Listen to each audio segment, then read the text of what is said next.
আগামী ফেব্রুয়ারিতে অবাধ, সুষ্ঠু ও গ্রহণযোগ্য জাতীয় নির্বাচন অনুষ্ঠানের লক্ষ্যে ঘোষিত কর্মসূচির সময়সূচি পরিবর্তন করেছে বাংলাদেশ জামায়াতে ইসলামী।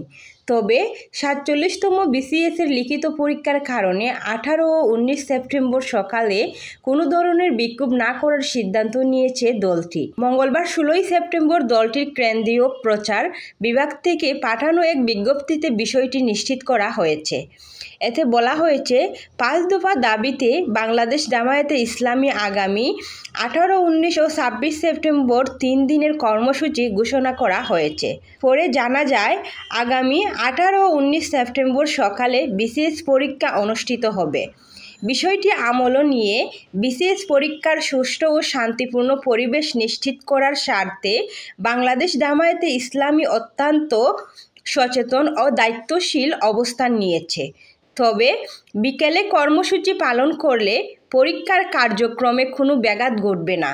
সে কারণে ইতিমধ্যে সারা দেশের সংশ্লিষ্ট শাখাগুলোকে বিশেষ নির্দেশনা দেওয়া হয়েছে। ১৮ ও ১৯ সেপ্টেম্বর সকালে কোনোভাবেই বিক্ষোভ কর্মসূচি পালন করা যাবে না। কর্মসূচি শুধু বিকেলে অনুষ্ঠিত হবে।